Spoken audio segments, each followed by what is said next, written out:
Livro 2 Conversando com Deus. Capítulo 20, página 292. Continuação da narrativa. Agora o autor falando.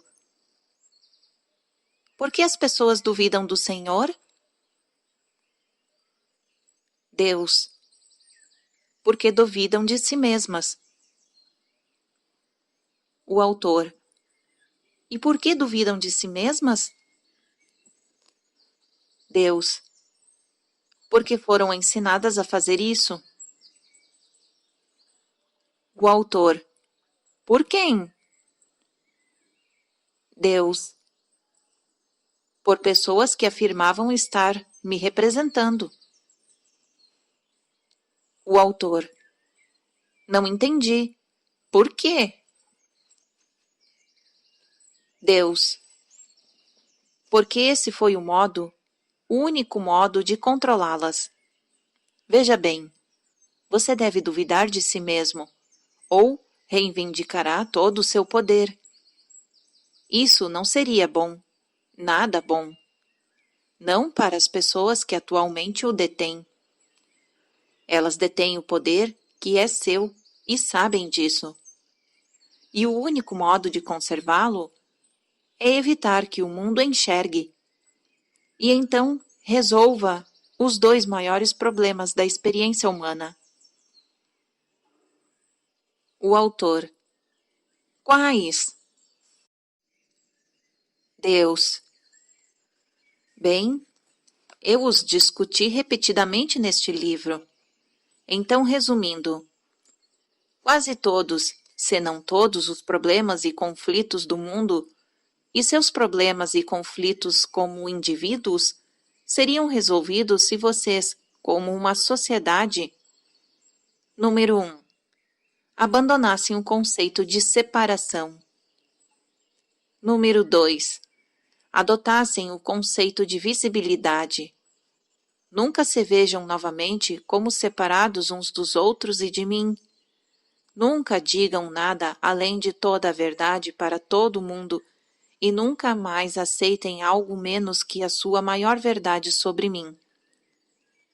A primeira escolha produzirá a segunda, porque quando vocês virem e compreenderem que são um com todos, não poderão mais contar uma mentira, esconder dados importantes ou deixar de ser totalmente visíveis para todas as outras pessoas, porque saberão que isso é de seu interesse.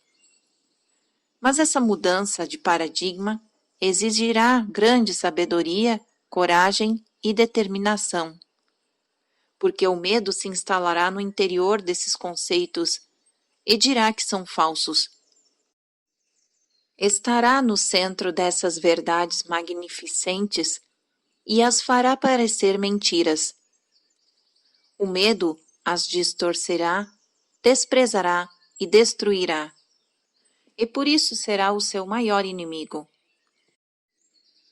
Contudo, você não poderá produzir a sociedade pela qual ansiou e com que sempre sonhou, até se ver com sabedoria e clareza a verdade máxima que aquilo que faz com o próximo faz consigo mesmo, que aquilo que deixa de fazer pelo próximo deixa de fazer por si mesmo, que o sofrimento do próximo é o seu sofrimento, que a alegria do próximo é a sua alegria, e que quando você nega qualquer parte disso, nega uma parte de si mesmo.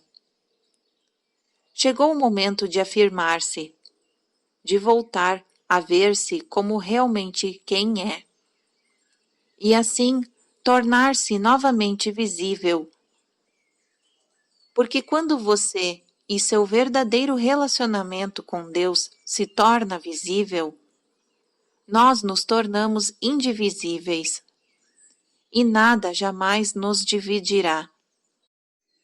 E apesar do fato de que você viverá novamente na ilusão da separação, usando-a como uma ferramenta para recriar o seu eu, daí em diante, moverá através de suas encarnações com iluminação, vendo a ilusão como aquilo que é, usando-a alegremente para experimentar qualquer aspecto de quem nós somos que deseje, e contudo nunca mais o aceitando como realidade.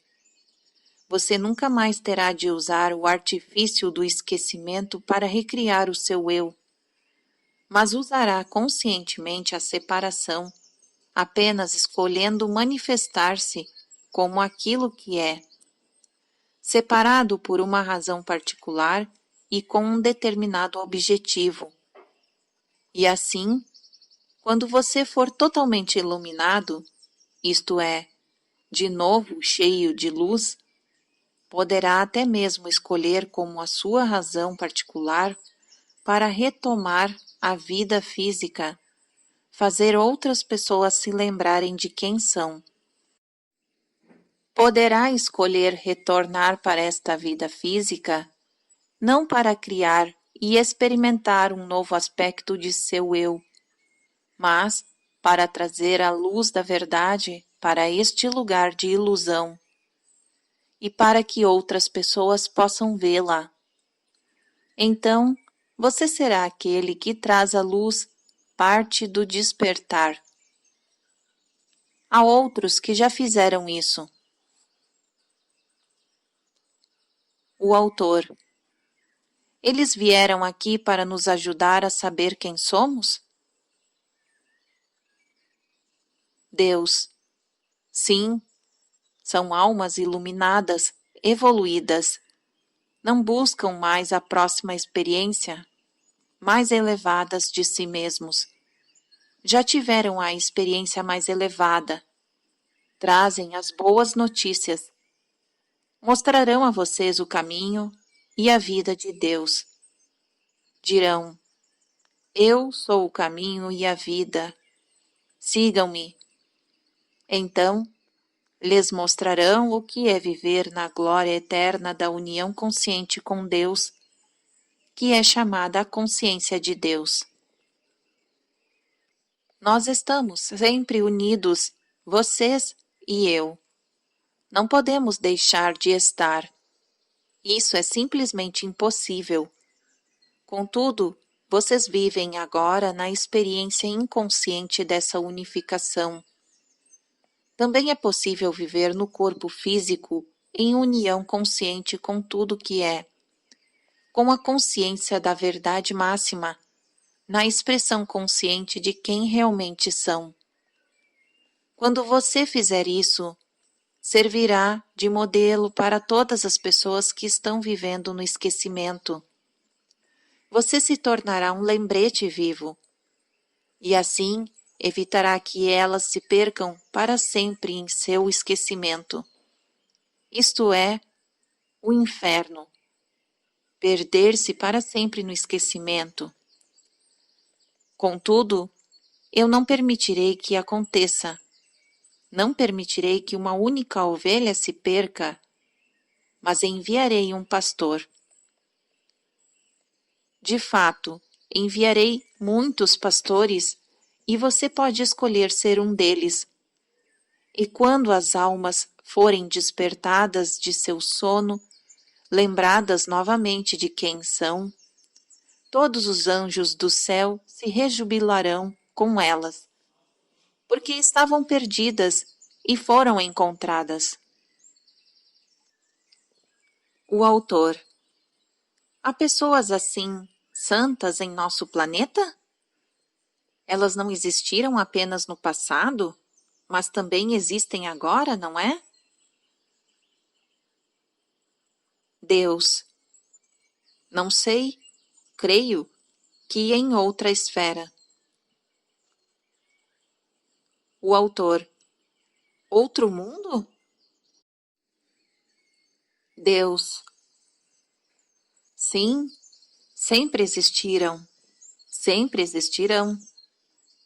Eu não os deixarei sem mestres, não abandonarei o rebanho. Sempre o enviarei atrás de meus pastores. E há muitos deles em seu planeta agora, como também em outras partes do universo. E em algumas partes do universo, esses seres vivem em constante comunhão e na expressão da maior verdade. Essas são as sociedades iluminadas das quais falei.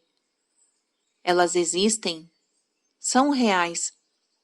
Eles têm enviado os seus emissários. O autor. Sim, estou entendendo.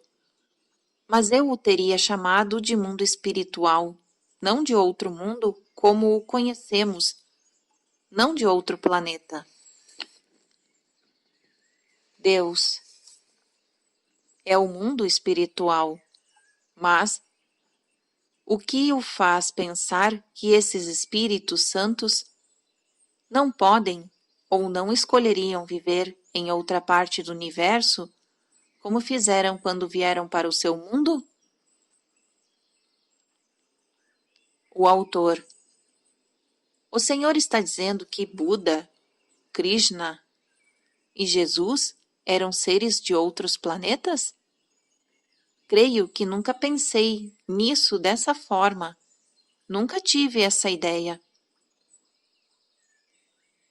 Deus. Foi você quem disse isso, não eu. Há mais coisas entre o céu e a terra, Horácio, do que supõe a nossa vã filosofia. Seu maravilhoso metafísico, William Shakespeare, escreveu isso. O autor. É verdade? Deus. É a primeira vez que você ouviu falar nisso? O autor. Então Jesus era um ser de outro planeta? Não, mas é verdade. Deus. Eu não disse tal coisa. Você acha que esses mestres existiam em algum lugar antes de virem para a Terra e que voltaram para lá depois de sua assim chamada morte? O autor. Bem, ele era ou não? Deus. Tenha paciência, meu filho. Você está sendo muito apressado. Há mais, muito mais. Temos outro livro inteiro para escrever. O autor. Sim. Quer dizer que tenho que esperar pelo livro 3? Deus. E onde acha que fica esse lugar? E onde acha que é o céu? Desde o início eu lhe disse. Prometi que haveria 3 livros. O primeiro trataria das verdades da vida e os desafios individuais. O segundo discutiria as verdades da vida como uma família neste planeta. E o terceiro trataria das verdades universais relacionadas com questões eternas. Nele serão revelados os segredos do universo. O autor. Sempre achei que era no que chamamos de céu. Achei que tinham vindo do céu, a menos que não sejam. Deus. Voltem-se para a espiritualidade. Esqueçam-se da religião.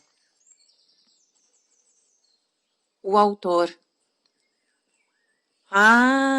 Puxa vida! Não sei por quanto tempo vou aguentar isso. Quero dizer, estou realmente cansado de conviver com a contradição, como o Senhor disse. Quero que o que é que seja. Deus. Esta frase vai irritar muitas pessoas. O autor. as pessoas reagirão a todo este livro com irritação, a menos que não reajam. Deus, então assim será. O autor. Por que o Senhor diz para nos esquecermos da religião? Deus, a menos que não seja. O autor. Bem, queira me desculpar, mas credo, como algo assim pode ter um significado? Deus, porque ela não é boa para vocês. Compreenda que para a religião organizada ser bem-sucedida, tem de fazer as pessoas acreditarem que precisam dela. Para as pessoas terem fé em alguma coisa, têm de primeiro perder a fé em si mesmas. Por isso, a primeira tarefa da religião organizada é fazê-lo perder a fé em si mesmo. A segunda é fazê-lo ver que ela tem as respostas que você não tem. E a terceira e mais importante é fazê-lo aceitar as suas respostas sem questioná-las. Se questioná-las, começará a pensar. Se pensar, começará a se voltar para aquela fonte interior. A religião não pode permitir que faça isso, porque você poderá ter uma resposta diferente da dela. Por esse motivo, a religião tem de fazê-lo duvidar de seu eu e de sua própria capacidade de ter um pensamento lógico. O problema para a religião é o que, com muita frequência, o tiro sai pela culatra. Porque se você não pode deixar de duvidar de seus próprios pensamentos, como pode não duvidar das novas ideias sobre Deus que a religião lhe deu? Logo, até mesmo duvidará da minha existência, do que ironicamente nunca duvidou.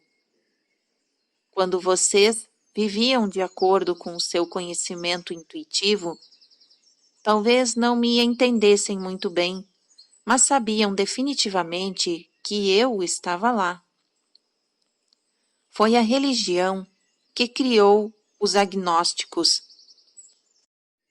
Qualquer pensador lúcido que veja o que a religião tem feito, deve presumir que ela não tem Deus, porque foi a religião que encheu o coração do homem de temor a Deus, quando antes ele amava aquele que é em todo o seu esplendor. O autor. É isso, você acertou. Agora entende a dicotomia divina. Entende todo o quadro, compreende o plano, tudo que sempre existiu, existe e sempre existirá, existe agora, e portanto tudo que é. Entretanto, tudo que é está constantemente mudando porque a vida é um processo contínuo de criação. Por isso, em um sentido muito real, tudo que é, não é. E este ato de ser nunca é o mesmo. O que significa que o ato de ser não é. Deus não tem. Mas você está sendo apressado de novo. Cada coisa a seu tempo. Meu filho, esses e outros grandes mistérios serão compreendidos depois da leitura do livro 3. A menos todos juntos agora. O autor. Que não sejam. Deus. Exatamente. O autor. Está bem, já basta.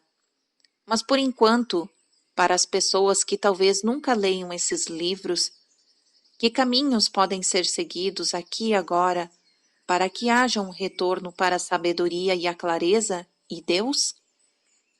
Precisamos nos voltar para a religião? Esse é o elo que está faltando? Deus. Foi a religião que mandou o homem se curvar diante de Deus, quando antes ele se levantava alegremente para ir ao seu encontro. Foi a religião que sobrecarregou o homem de preocupações com a ira divina, quando antes ele procurava Deus para aliviar o seu fardo. Foi a religião que disse ao homem para se envergonhar de seu corpo e suas funções mais naturais, quando antes ele louvava essas funções como os maiores dádivas da vida. Foi a religião que ensinou a vocês que devem ter um intermediário para chegar a Deus, quando antes vocês achavam que chegavam a Deus apenas vivendo com a bondade e na verdade. E foi a religião que ordenou aos seres humanos que adorassem a Deus, quando antes eles o adoravam, porque era impossível deixar de fazê-lo. Em todos os lugares foi a religião que criou a desunião, que é o oposto de Deus. A religião separou o homem de Deus, dos outros homens e da mulher. Algumas religiões realmente dizem aos homens que ele é superior à mulher, como afirmam que Deus é superior ao homem, preparando assim o cenário para as maiores injustiças cometidas contra a metade da raça humana. Eu lhe digo que Deus não é superior ao homem, e que o homem não é superior à mulher, que essa não é a ordem natural das coisas, mas é o modo como todos que tinham poder, a saber, os homens, queriam que fossem quando formaram suas religiões, que adoravam o sexo masculino, rejeitando sistematicamente metade do material de sua versão final das Sagradas Escrituras e distorcendo o restante para ficar de acordo com o seu modelo masculino de mundo. É a religião que insiste até hoje que as mulheres são um pouco inferiores, cidadãs espirituais de segunda classe, de algum modo não adequadas para ensinar e pregar a palavra de Deus ou exercer funções sacerdotais junto ao povo. Como crianças, vocês ainda discutem que sexo devo escolher para essas funções. Eu lhe digo que todos vocês são sacerdotes. Todos. Não há uma pessoa ou classe de pessoa mais adequada do que outra para realizar a minha obra. Mas muitos de seus homens são como as suas nações, ávidos por poder. Eles não gostam de partilhá-lo, só de exercê-lo. E constituíram o mesmo tipo de Deus, um Deus ávido por poder, que não gosta de partilhá-la, só de exercê-lo. Eu lhe digo que a maior dádiva de Deus é partilhar o seu poder. Eu gostaria que vocês fossem iguais a mim. O autor. Mas não podemos ser iguais ao Senhor. Isso seria blasfêmia. Deus. Blasfêmia é terem ensinado a vocês essas coisas. Eu lhe digo que vocês foram criados à imagem e semelhança de Deus, e foi esse destino que vieram cumprir. Mas vocês não vieram aqui para se esforçar e nunca chegar lá. Tampouco eu os enviei em uma missão impossível de ser cumprida. Acredite na bondade de Deus e na bondade da criação divina, a saber, seus eus sagrados. O autor. O Senhor disse uma coisa neste livro que me intrigou. Gostaria de voltar a ela ao chegarmos ao final deste volume. Disse O poder absoluto não exige coisa alguma. Essa é a natureza de Deus? Deus. Agora você compreendeu. Eu disse, Deus é e pode ser tudo. Não há coisa alguma que não seja. E tudo o que ele experimenta de si mesmo, experimenta em, como e por meio de você. Em minha forma mais pura, sou o absoluto. Sou absolutamente tudo e, portanto, não preciso de coisa alguma.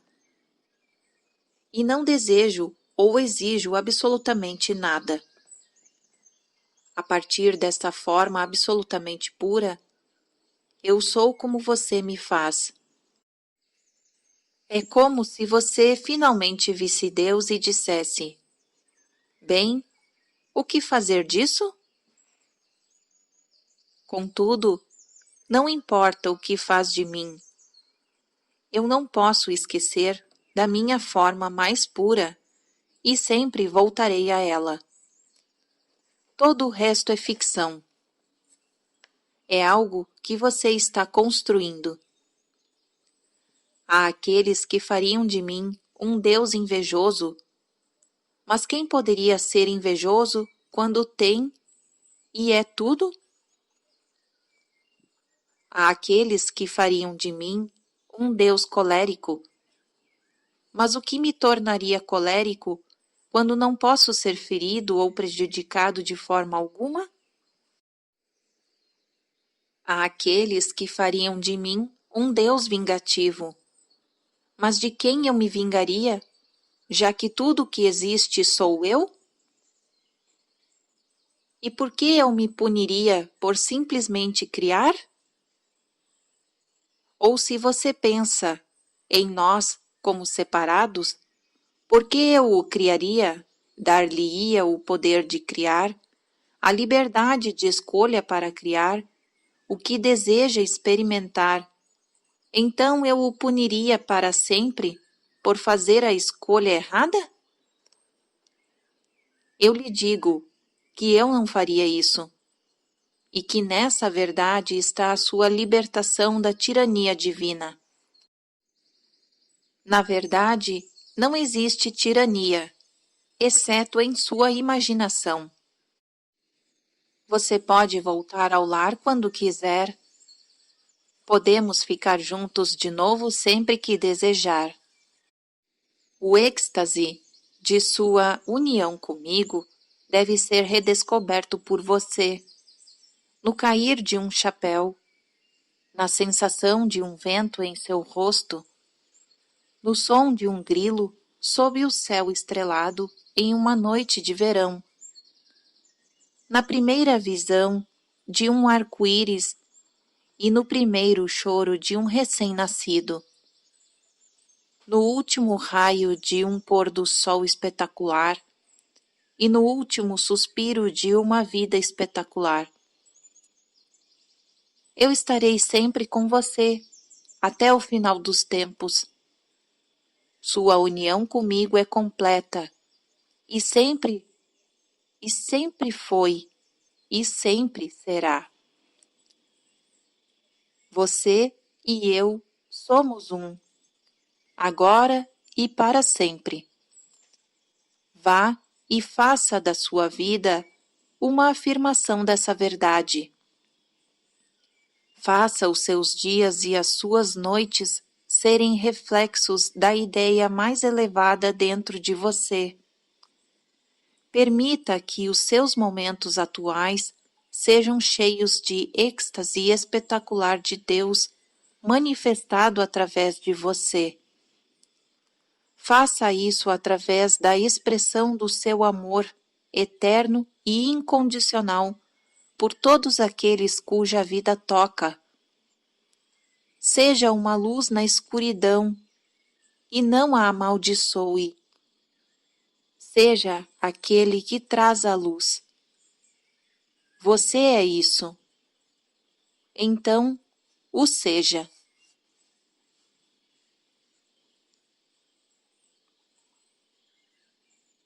Fim do capítulo e fim do livro.